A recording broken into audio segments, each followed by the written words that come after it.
Сайн байцгаана уу хүүхдүүд ээ. Та бүхэнд энэ өдрийн амгалан айлтгая.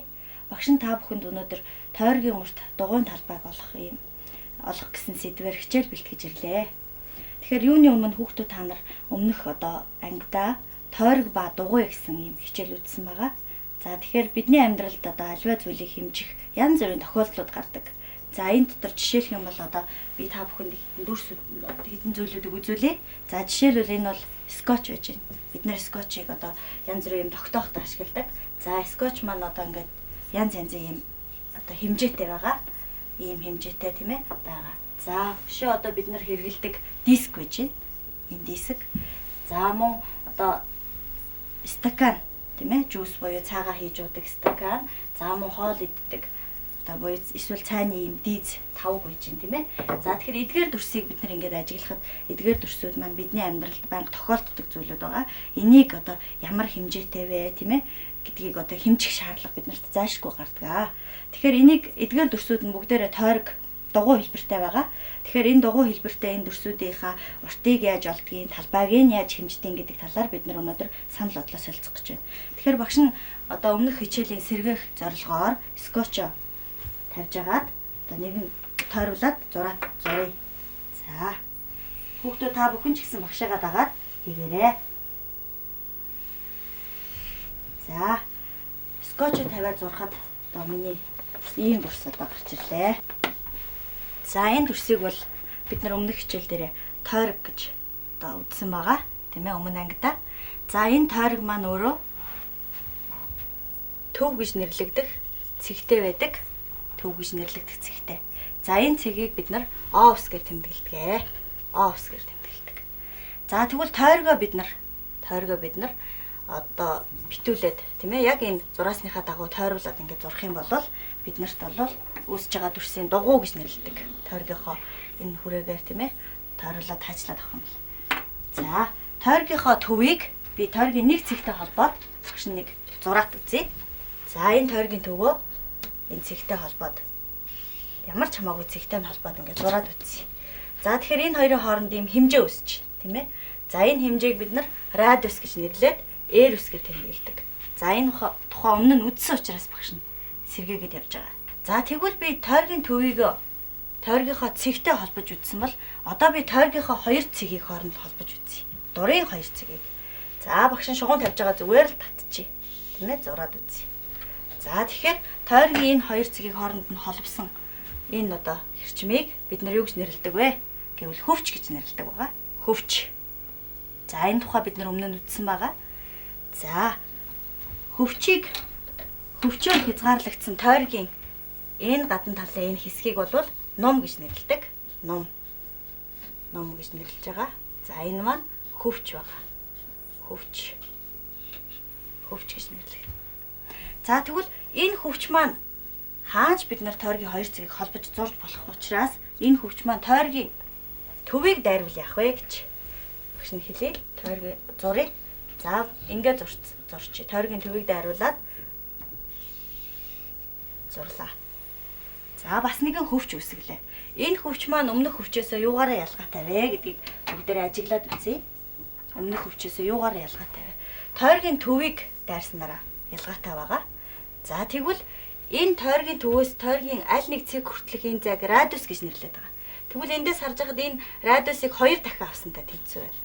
2 дахин радиусыг авсантай тэнцүү. Энийг юу гэж нэрлэдэг гэхээр диаметр гэж нэрлээд D үсгээр тэмдэглэдэг. Диаметр гэж нэрлэдэг. За саяны ярилцсан юм бүгдээрээ тийм ээ өмнөх хичээлтэйгээ нэгтгээд ингээд хараад үзэх юм бол бидний ерөөсөө өмнө үзсэн бүх зүйл маань энд гарч ирж байгаа. За эндээс ажиглаад ахад багшийнхан саяны хэлсэн тойргийн төв гэж нэрлэгдэх цэг маань энэ байна. Тойрог маань энэ байна.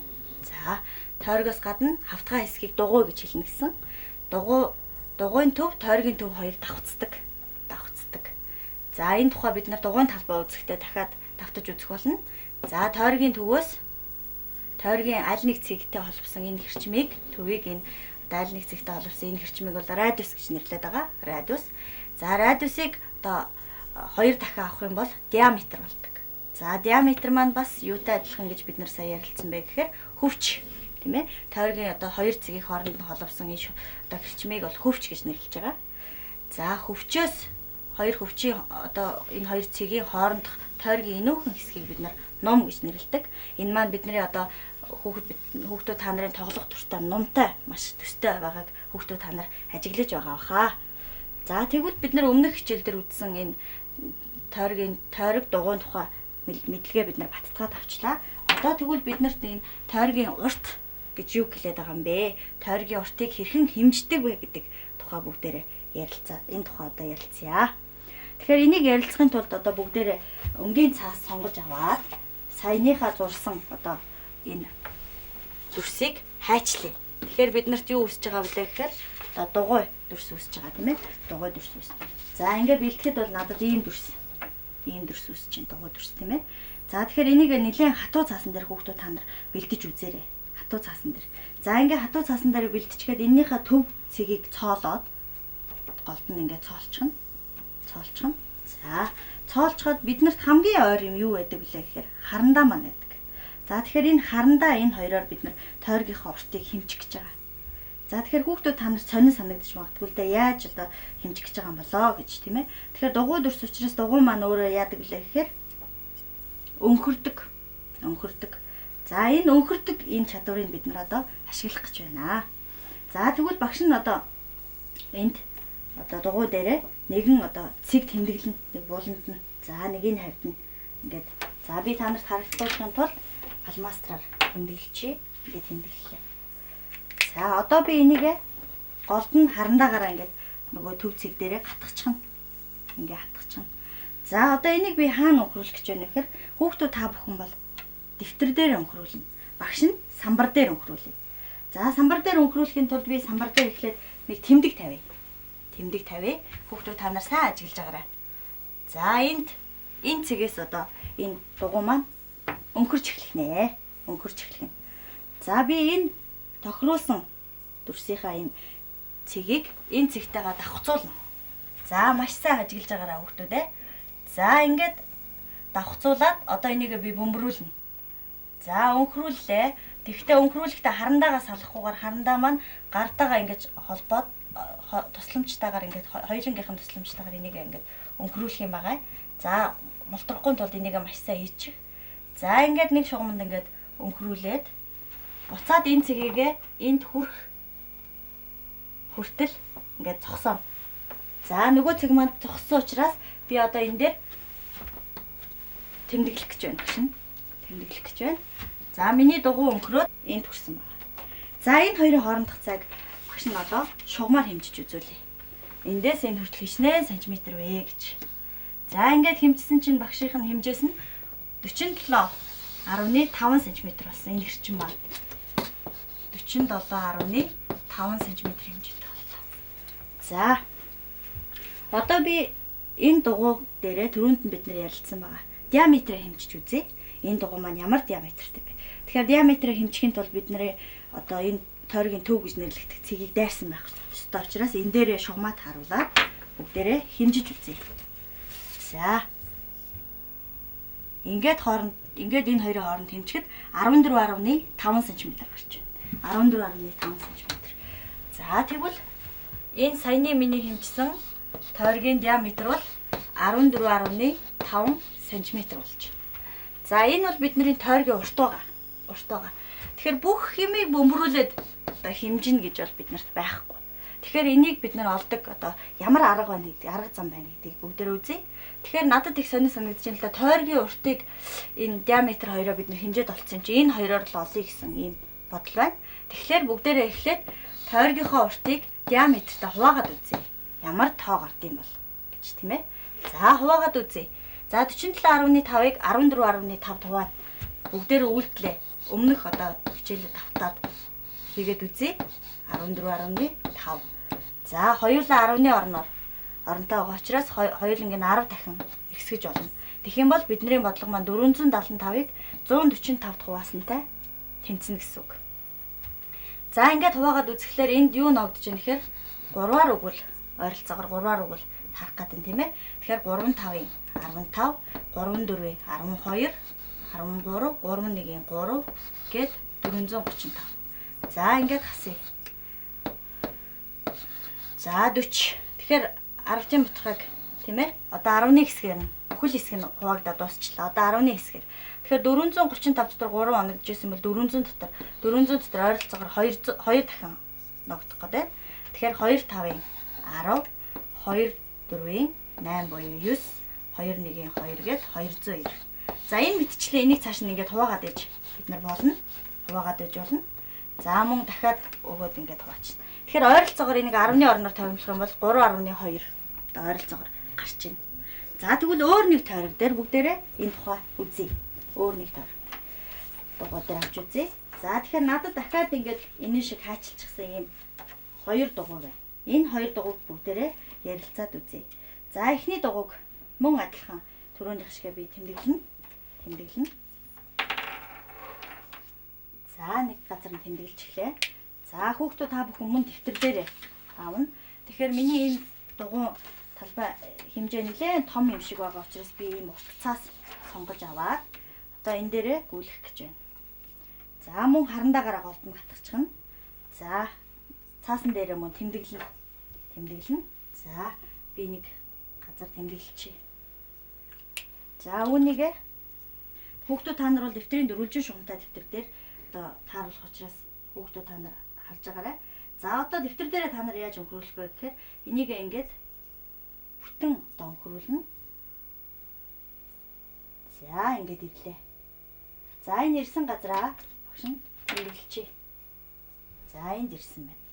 За энэ хоёрын хооронд мөн шугамаа хэрэглээд хэрчим зорно.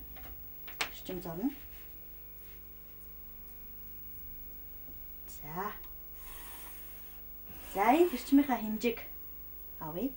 Тэгэхээр энэ хэрчмийн маань хэмжээ 32 см. За энийг багшийн самбар дээр бас тэмдэглэчихье. За С тэнцүү 32 см байж. За саяны хэмжсэн дугуйнхаа диаметрийг бүгдээрээ хэмжицгээе. Диаметрийг хэмжицгээе. За диаметрийг хэмжсэн 10 см. 10 см. За диаметр нь 10 см. За тэгвэл түрүүнийх шиг хуваагаад үзье. Цэг дээд хуваахад 32-ыг хуваах нь 10 буюу 3.2 гарч. Энэ мөн ойролцоогоор 3.2 гараад ирсэн. Тэгвэл дандаа 3.2 гардаг юм болов? Дахиад үзье цөмөрөө. За дахиад нэг дугуй авлаа. За энэ дугуйгаа би мөн тэмдэглэнэ.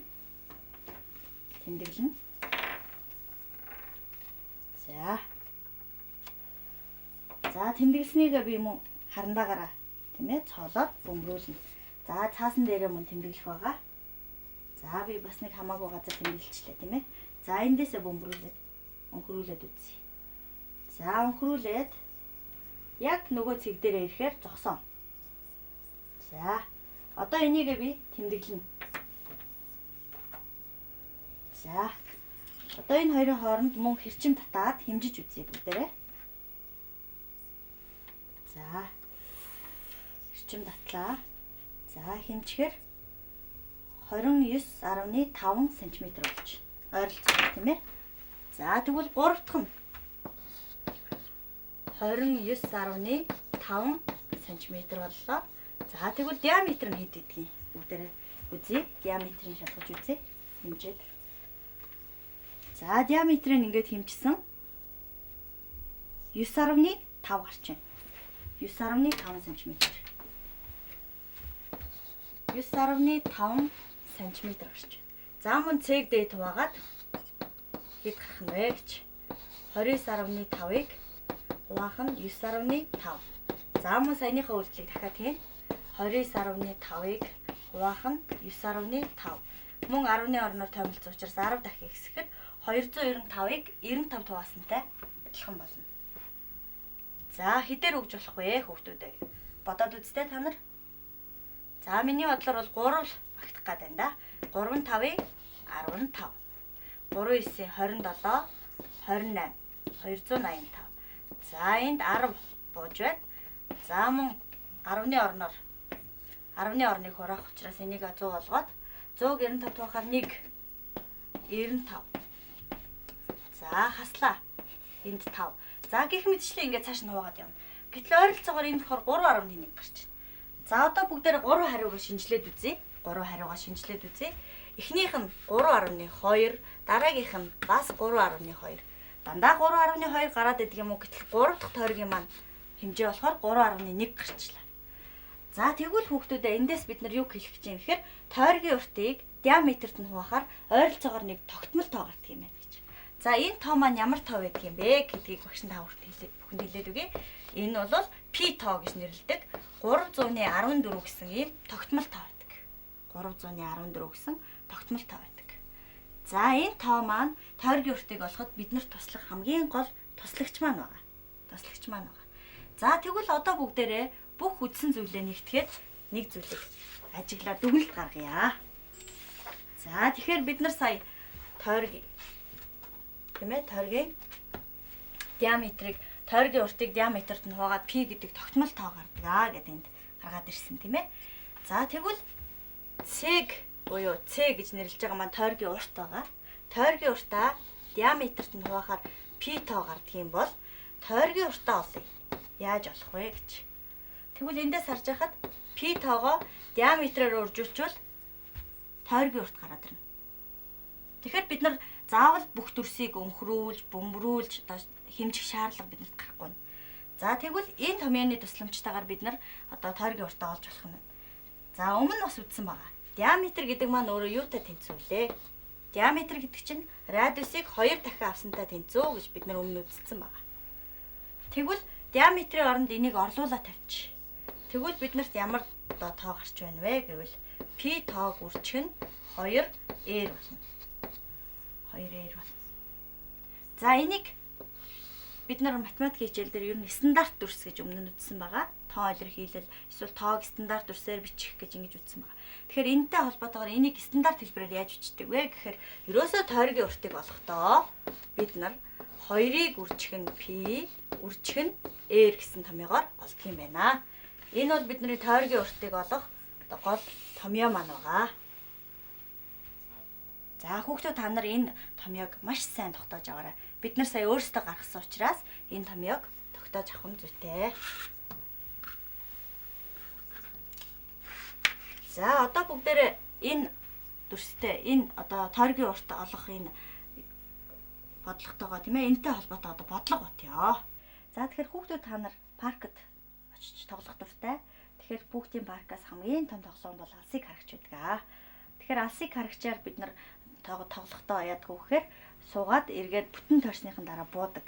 Тэгэхээр бид нар ингэж явахдаа хэр зам тулдаг вэ гэдгээ тооцоолж үзэх нь бас сонирн байх болов уу гэж үзээд багш энэ бодлогыг тавьж байна. За тэгэхээр энэ алсыг харагчийн маань диаметр нь 9 м байдаг юм байна. За тэгвэл бүгдээрээ энийг бодлого хэрэглээд үзье.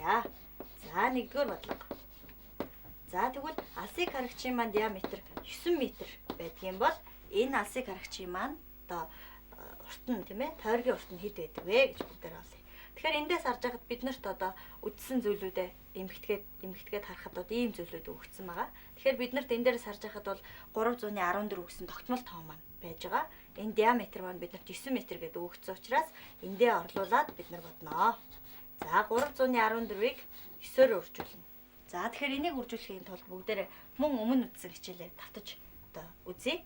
За 314-ийг 9-оор үржүүлнэ. За тэгэхээр 10-ын мутархайг үржүүлэх зарчмыг хүүхдүүд та нар мэдж байгаа. Тэгэхээр бид нар энийг бол 10-ын мутархай гэж тооцохгүйгээр 314-ийг 9-оор үржүүлж эхлээд одоо боддог. За 4 9 36 гэх 9 1 9 12 3 9 27 28. За одоо таслалтай тоогоо харна. Тэгэхээр таслаас хойш 2 орн байгаа тийм ээ. Тэгэхээр энэ 2 орноо бид нар хойноос нь эхлээд тоолоод тасалдаг. Тэгэхээр энэ одоо урт маань хэмжээ маань хэд болж байна гэхээр 2800-ны 26 болж байна. За тэгэхээр ийм одоо метрийн урттай юм байна гэдгийг бид нар мэдэж авлаа. За дахиад нэг бодлого багш та бүхэнд тавьж сонирхуулъя. Хүүхдүүд та нар Монгол гэр гэж мэдж байгаа тийм ээ. Монгол гэр. Монгол гэрээ маань шал. Монгол гэр маань өөрөө дугуй хэлбэртэй байдаг. За тэгвэл энэ Монгол гэрийн ханых нь радиус нь одоо 3 м байдаг юм байна. За тэгвэл бодлого номер 2 гэдэг бүгдээрээ өгсөн зүйлүүдэд харж үзье. За тэгвэл 3 м радиустай ийм одоо Монгол гэрээ маань хаана 3 м радиустай бол тойроод бүслүүр байдаг. Тэгэхээр энд одоо хичнээн хэмжээний одоо бүслүүр орох вэ гэдэг бүгдээр тооцоолъё. За тэгвэл 3 м радиустай энэ одоо гэрийн бүслүүрийг тооцохын тулд бид нар томьёогоо харъя тийм ээ. Тэгэхээр бид нар өмнө үзсэн байгаа 2-ыг үрчгэн P, үрчгэн R гэсэн энэ томьёогоо харж үзье. 2-ыг үрчгэн P, үрчгэн R. Эндээс биднэрт радиус нь мэдэгдэж байгаа. P тоо маань өөрөө 300-ны 14 гэд мэдж байгаа бид нар тийм ээ. За тэгвэл энэ дээр орлуулад бичих юм бол 2-ыг үрчгэн 300-ны 14 үрчгэн 3 м. 3 м. За тэнцүү. За одоо энийг бид нар үржүүлэхээр юу гарах нь вэ гэж хамгийн амархан учраас бид нар 2 3-ын 6 гэд үржүүлчихнэ. Нэгсэндээ 300-ны 14-ийг 6-гаар үржүүлчих юм бол бидний эцсийн хариу гарах нэ гэж бодож болно. За 6 4-ийн 24, 6-1-ийн 6, сансаа 2-тойгоо 8, 3 6 18. Мөн таслаас хойш 2 орон байгаа учраас таслаа тавина. За тэгвэл энэ Монгол гэрт 1800-ны 84 м урт бүслүүр орох нэ. Тэгэхээр гэрт хичнээн бүслүүр байдаг үлээ хүүхдүүд та нараас бодоорой тийм ээ. Тэгэхээр ганцхан бүслүүр татчихаар герман яах вүлээ? Гэрт 3 бүслүүр байдаг тийм ээ. Энийг бас та бүхэн хүүхдүүд та бүхэн одоо бодож үзээрэй. За тэгвэл одоо бүгдээрээ тойргийн урт нь өгөгдсөн тохиолдолд яах вэ гэдэг нэг бодлого бодож үзье. За тэгэхээр бодлого номер 3. Бодлого номер 3. За тэгэхээр бид нар ч юу гэсэн гэхээр 62 10-ны 8 м ийм тойргийн урттай. Одоо ийм урттай ийм тойрог өгөгдөжээ биднэрт. Тэгвэл энэ тойргийн диаметрийг нь олоорой гэсэн бодлого биднэрт өгөгдсөн байна. Диаметрийг нь олоорой. Энийг яаж бодох вэ гэж. Тэгэхээр бид нар өмнө нь үзсэн байгаа томьёогоо дахиад саная. P тоог үрчгэн диаметр байгаа. Тэгэхээр бид нар эндээс харж байхад диаметраа олохын тулд тойргийнхоо уртыг P тоонд хувааж өгөх нэ гэдгийг харагдаж байна. Тойргийнхоо уртыг P тоонд. Хүүхдүүд та нар багштайгаа зэрэгцээд бодлогоо одоод яваарай. За биднэрт тойргийн урт 62.8 м гэд биднэрт өгсөн байна. 62.8 м. За энийг 300-ны 14-т одоо хуваах нэ. Хуваах нэ. За тэгвэл энийг бүгдээрээ саяныхаа зарчмаар тийм ээ хуваах үйлдэлийг гүйцэтгэдэг зарчмаараа хуваая. 62.8-ыг хуваах нь 300-ны 14. 300-ны 14. За тэгвэл одоо энийг би яаж хуваадаг вүлээ гэхлээр хуваарьт маань таслаас хойш 2 орон байгаа учраас 100 дахин хэсэх нь. Тэгвэл энийг 100 дахин хэсгэсэн учраас энийг мөн бид нар 100 дахин хэсгэнэ. Тэгэхээр нөгөө тоо маань 6280-ыг 314-т хуваасантай тэнцэнэ. За ингээд харахад бид нарт 2 дахин ногдож байна. За 2 4-ийн 8, 2 1-ийн 2, 2 3-ийн 6. За ингээд бид нарт тэг бууж гэн. Тэгийг ямар ч тоонтой болсон тэг гардаг учраас энэ тоо маань 20 гарч байна. За тэгвэл бидний диаметр хэд байсан бэ гэхээр 20 м диаметртай ийм одоо тойрог байсан нь тодорхой байна. За тэгвэл хүүхдүүд та нар тойргийн уртыг яаж олдог тухай мэдэж авлаа. Тэгэхээр одоо бид нар дугуйн талбайг яаж олдог вэ гэдэг талаар үздэцгээе. За дугуйн талбайг олохын тулд багш нь бэлтгэсэн дугуйгаа одоо та бүхэнд харуулъя. Бэлтгэсэн дугуйгаа би дундуур нь хуваасан байгаа. Ингээ хуваасан. За энэ дугуйгаа би 2 янзын өнгөөр будсан. За энийг хүүхдүүд та нарт үзүүлье. 2 янзын өнгөөр будсан. За тэгэхээр миний одоо дугуй 2 янзын өнгөөр будахаар ийм одоо өнгөтэй болсон байгаа. За энийг би багш нь хүүхдүүд та нартаа үзүүлье. За тэгэхээр энэ тойргийг бид нар талбайг нь олохын тулд өмнө нь юуны талбайг олж одоо сурсан бэлээ гэдгийг бүгдээр үздэцгээе. За тэгэхээр өмнө нь бол бид нар одоо тэгшүнцгтийн талбайг олж сурсан байгаа. Өмнө 2 дугаар ангидаа үздэг тийм ээ. Тэгэхээр тэгшүнцгтийн талбайг яаж олдог вэ гэдгийг бүгдээр эргэж саная. Тэгэхээр тэгшүнцгтийн талбайг олохдоо бид нар уртыг өргөнөөр нь үржүүлдэг. За энийгээ бүгдээр энэ зайдаа бичээд үзчихье. Уртыг өргөнөөр нь үржүүлдэг. А яг одоо тэгшүнцгтийн маань үндсэн одоо хөгтгөн бол юу гэсэн үг вэ гэхээр энэ дотор хичнээн квадрат байна уу гэдгийг тоолж ээж бид нар энэ тэгшүнцгтийнхоо талбайг олдог. За 1 квадрат энэ дотор хэд байна вэ гэж. За тэгвэл энэ дотор нэг квадрат ийшээгаа одоо 6 ширхэг тийм ээ. Доошоогоо 3 ширхэг байна. Тэгвэл энэ төвшин цэгтийн талбай тийм ээ 6-г үржих нь 3 буюу 18 гэд ингээд болчихно. 18 ширхэг квадрат энэ одоо төвшин цэг дотор багтаж байна гэдгийг бид нар мэдчихэж байгаа. Өмнө нь үзсэн байгаа. За тэгвэл яг энэ одоо мэддэг зүйлээ зүйлдээ тулгуурлаад дугуйгаа бүгдээрээ хэсгүүд болгон хуваасан. Хэсгүүд болгоомаасан багш нь бол 8 хэсэг болгож хуваасан байна. 8 хэсэг болгож хуваасныг багш нь хэсгээр нь хайчилсан. За хайчлаад дээр ингээд бэлтчихье. За ингээд хайчлаад ингээд бэлтгэхээр бид нарт төрсүүд маань ийм төрсүүд болж үлдсэн. За энийг бүгдээрээ тэгшүүн цэгт болгож эвлүүлж үзье. За тэхийн тулд багш нь самбар дээрээ нэг одоо цаас тогтооч.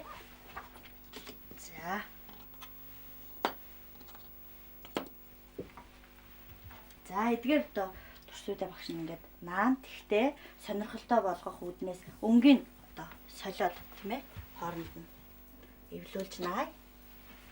За нэг ягааныг яваад нэг цэнхэр дүрс. За эдгээр дүрсүүд нь тэнцүү дүрсүүд учраас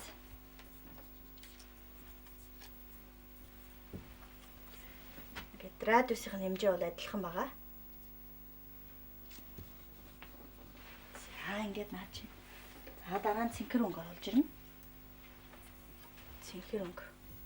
Бид нэр өмнө үзсэн тэгшүүн цэгттэй тохируулах гэдэг байгаа тийм ээ. Тэгшүүн цэгт болгож одоо хуваах гэдэг байгаа. За дараа нь ягааныгаа явж гин. За ягааныгаа дараа нь цэнхрийг зөрүүлээд наа. За дахиад нэг ягаан байна.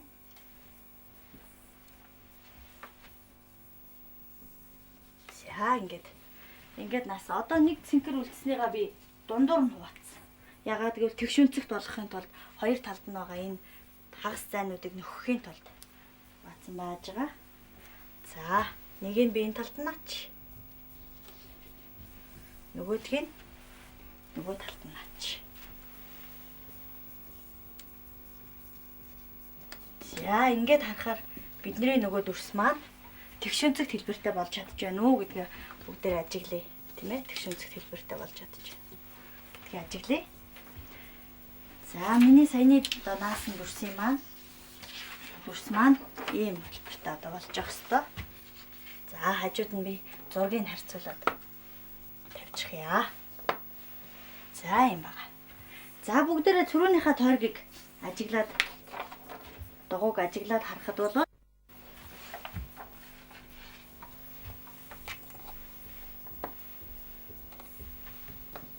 за түрүүнийхээ дугуй дээр тэгэхээр энэ одоо тал хэсэг нь бол тойргийн уртын хагас гэсэн үг. Нэгсэндээ 2-1 С гэсэн үг байгаа. Одоо энд өөр өнгөөр хүүхдүүд та бүхэнд харагдаж байгаа бах тийм ээ. Энд өөр өнгөөр. За энэ тал нь мөн тойргийн уртын хагас. За юм байна. Тэгтэл бид нар энэ товаасан энэ 4 ширхэг бөнгөө энд тавьсан байгаа. Тэгэхээр эндээс харж байхад энэ тэгшүүн цэгтийн урт нь бидний тойргийн хагастай тэнцүү гэдэг нь эндээс харагдаж байна. Тойргийн хагастай тэнцүү. За тойргийн уртын хагастай тэнцүү. За эндээс энэ хүртэл буюу тэгшүүн цэгтийн өргөн маань энэ радиустай тэнцүү гэдэг нь харагдаж байна. Энэ бол радиустай тэнцүү гэж харагдаж байна. Радиустай тэнцүү. За тэгвэл бид нар эндээс юуг мэдэж чадах вэ гэхээр тэгшүүн цэгтийн талбайг олж болж байна. Нэгсэндээ уртыг өргөнөөр нь үржүүлдэг гэх түрүү ярьсан байгаа. Тэгвэл тэгшүүн цэгтийн талбай. За талбайг бид нар S-гээр тэмдэглэдэг тийм ээ. Энэ маань 2-1 С буюу тойргийн уртын хагасыг радиусаар үржүүлсэнтэй тэнцүү байна гэдэг нь харагдаж байна. Тойргийн уртын хагасыг радиусаар үржүүлсэнтэй тэнцүү. За одоо тэгвэл бид нар тойргийн урт гэж юу хэлдэг вэ гэдгийг эргээ санаад үзье. Тойргийн уртыг бид нар радиусаар нь диаметрээр нь 2 янзаар илэрхийлсэн байна. За тэгвэл радиусаар нь илэрхийлсэнийхаа бүгдээр орлуулад үзье. За тэгвэл талбай тэнцүү 2-1-ийг үржихнэ. За тойргийн урт гэдэг бол 2-ыг үржих нь p тоо, үржих нь r, дахиад үржих нь r байна. За 2-1 2 бол үржигдэхээр 2-2 буюу 1 бүхэл гэсэн үг болно. За тэгээд эндээс харж байхад ерөөсөө тэгшин цэгтийн дугуйн талбай гэдэг бол юутай тэнцүү вэ гэхээр дугуйн талбай гэдэг бол талбай тэнцүү p тоог үржих нь r, үржих нь r-тэй тэнцүү байна. Тэгэхээр дугуйн талбай бид нар ийм байдлаар олж болох нэ. Тэгэхээр хүүхдүүд та нар p тоо гэж юу хэлж байгааг мэдчихэж байгаа тийм ээ. Тэгэхээр p тоо бол 314. За тэгвэл энийг багш нь тоогоор нь орлуулад тавих юм бол талбай тэнцүү 314-ийг үржих нь r, үржих нь r болж байна. За тэгвэл дугуйн талбайг ингэж олдог байх нэ. Бид нар мэдэж авлаа тийм ээ. За хүүхдүүд та бүхэн өнөөдрийнхөө үздсэн хичээлийг гэртээ очиж өөрсдөө мөн дахин нэг бодож үзээрэй. За мөн одоо багштайгаа ярилцаад өөр бодлого бодож үзээд ахвал цамбаагаа сорцгоогоорой. Анхаарал тавьсан явдалд маш их баярлалаа. Хүүхдүүд та бүхний цаашдын сурлага хөдөлмөрт өндөр амжилт хүсье.